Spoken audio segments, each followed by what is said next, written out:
Hello, my lovers. Welcome back to Christy TV. Anxiety don't reach U.S. Congress as they now sanction Nigerian government over excessive killing of Christians in the country. Finally, Trump approves sanctions on Nigeria as Archbishop from Benue State report very critical things that has been happening in Benue State. We all know how Benue is at the moment, how Fulanis keep buying people, even to the extent of going to people's farms, removing, extracting the seed of the cassava, giving it to their fowl, to their cows to eat, to feed from. So it is really, really appalling. So now this complaint has actually reached to the UN, and of course Trump have taken note of this particular thing, and he has sanctioned Nigeria because of the excessive killings of Christians in the country. I will allow you guys to watch the video of this Archbishop from Benue State who exposed the killings and excessive buying in the country. Please feel free to drop your opinion in the comment section and watch the rest of the video.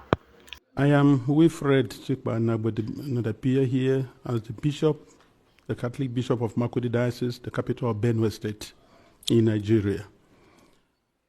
I am the shepherd of one of the 4 dioceses, Catholic dioceses in Benue. We have others, Anglican, Methodist, and Pentecostals, which certainly Benue State has a population of about 6.1 million people, 2 million of whom are those under my care as the bishop of the diocese. Benue State is about 98% Christian, with very few Muslims living in towns. Nigeria and eventually my diocese and the state of Benue have become, in recent years, one of the most dangerous and insecure places for Christians. Christians and Muslims are nearly evenly divided among Nigeria's large population of over 200 million persons. Islamist extremists are fiercely contesting the possession, control, and governing law of the land, especially in the country's northern and central regions, the latter of which is where Benue is located. There are constant ethnic, political, and religious conflicts over land and allegiance. Constitutionally, we are a secularist country, but our unity has been fragile. Political and religious actions and even public speech have been carefully managed to avoid accusations of religious bias and political tensions. Today, the clear influence of Islamist extremists has changed the traditional social dynamics of tribe, ethnicity, religion, and the social status in Nigeria. Because just recently, at the beginning of the Ramadan fast, 12 states in northern Nigeria have declared closed schools so that they attend to this. And you can imagine which other country in the world does that. Saudi Arabia is not doing it. Afghanistan is not doing it. Baghdad is not doing it, but then Nigeria is practicing. What kind of Islam are they practicing? 12 states, and not only Muslims are living in these places. What happens with the educational program or curriculum of the country? But this is what we are going through every day in Nigeria. A long-term Islamic agenda to homogenize the population has been implemented over several presidencies through a strategy to reduce and eventually eliminate the Christian identity of half of the population. This strategy includes both violent and non-violent actions, such as the exclusion of Christians from positions of power and adoption of such church members, the raping of women, the killing and exploitation of Christians, the destruction of churches and farmlands of Christian farmers, followed by the occupation of such lands by the Fulani herders, and also changing the names of these villages. They are taking over the places, so you clearly see an expansionist approach and Islamic, and then they are making the people now flee and leave their villages, and they conquer it. The quest to Islamalize the land appears high on the agenda of some of the powerful and influential Muslims in Nigeria. There is a campaign to take land to spread Islam, and there is the hemorrhaging of Christian farmers from the central region of Nigeria and Benue State, and Makurdi Diocese in particular, as they are forced to abandon fertile lands that used to feed the nation, which classify Benue as the food basket of the nation. Militant Fulani herdsmen are terrorists destroying society. They steal and vandalize, they kill and boast about it. They kidnap and rape, and they enjoy total impunity from the elected authorities. None of them have been arrested and brought to justice. This is supported by the corrupt system in which we operate and the abject poverty among us, which allow the criminal to easily attract more recruits and prey on more victims. Why is this happening?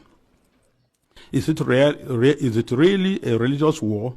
Like in the past, many jihadists are motivated less by religion than by spoils of war and use their religion to impose themselves. In my diocese, the spoils consist mainly of fertile, well-tended land organized around my parishes or so. The jihadists come and adopt and kill the priests, leaving thousands without support and basic human services. And of course, when they disperse the people, the inhabitants, or the citizens, or the people of the lands, they take over.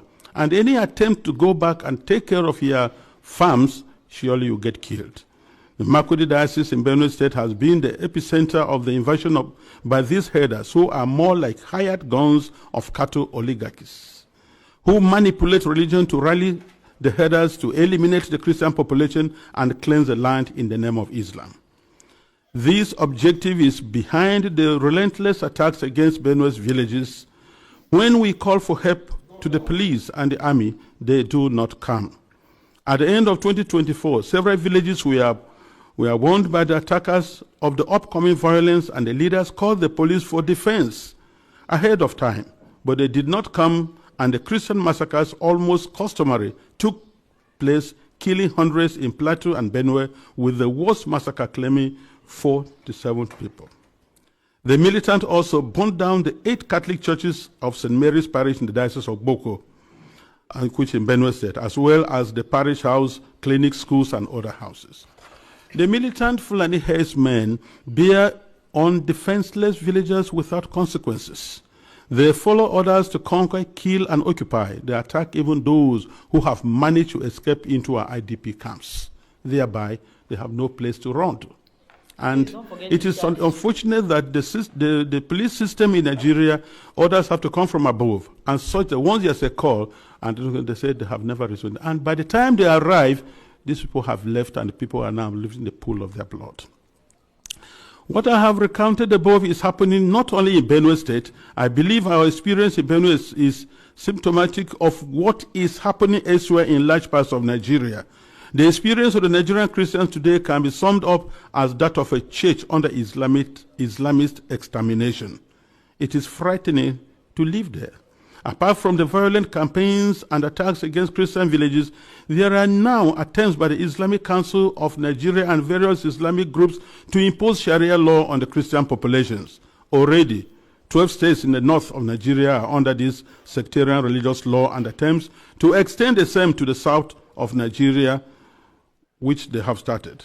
This month, governors in the north decided appropriately to close all schools and education institutions during the months of Ramadan, leaving millions of students without learning opportunity for 5 weeks.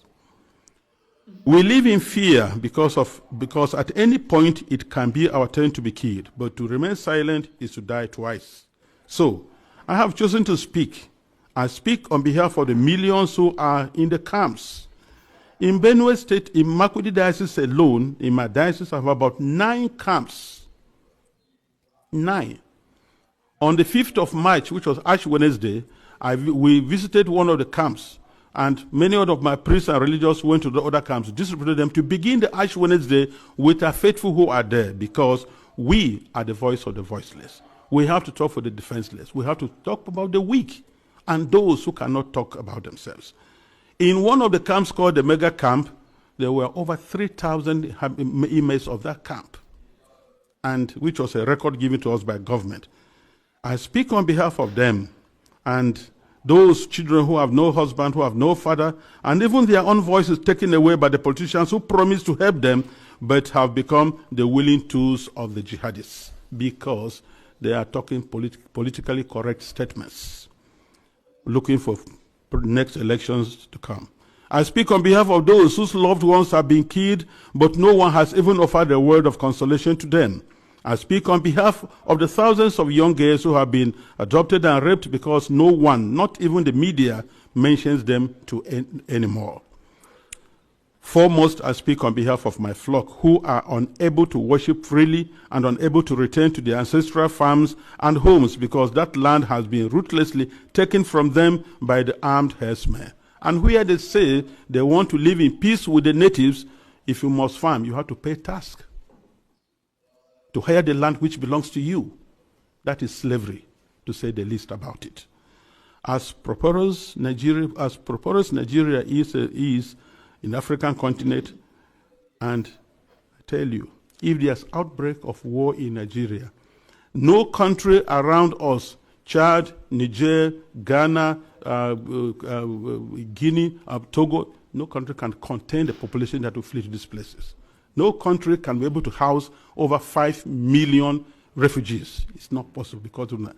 And if 1 million refugees run to Chad and Niger, they'll collapse that country because there'll be no plan to take care of them. So we have to be very careful. Today, I urge you all to use every means within your mandate to start developing a strong and good relationship with Nigeria, where you know that when you speak of human dignity, you are also speaking of the same God-given right you believe is unalienable. Consider that Nigeria can be your ally, but it cannot be one where half the population is in the process of being murderously eliminated. Work with us, the churches, and other Nigerians of goodwill. We are working for a peaceful and prosperous society, and our desperate plight has been set aside in U.S. foreign policy for too long, to the cost of thousands of lives. Concretely, I request and I plead, I ask you to redesignate Nigeria as a country of particular concern. This has both a practical and diplomatic meaning to signal that you are paying attention to what happens to us and elsewhere in the world.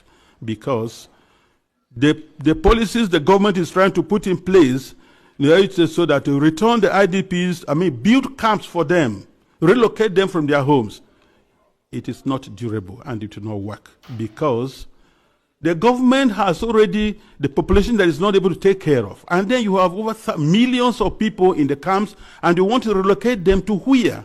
And if you do, let's take that you do. How many houses or rooms will you give me who has 5 children, another one has 3, another one has 2, and what will I be doing for a living? These people previously never begged anybody for food.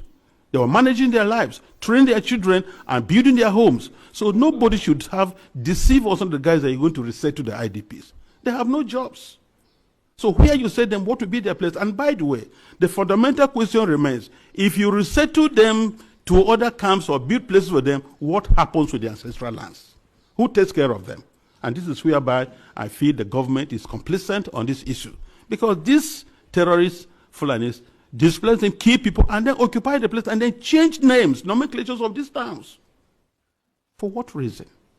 So we want to let the people go back to their homes and help for them to rebuild their lives. I implore this august body to insist on the return and rehabilitation of all the IDPs to their ancestral lands, and not to relocate them to other constructed camps elsewhere, which is an invented solution now being pushed in the BENUE state government. And I tell you, please don't forget to share. Nigeria government can do that once they have to be accountable.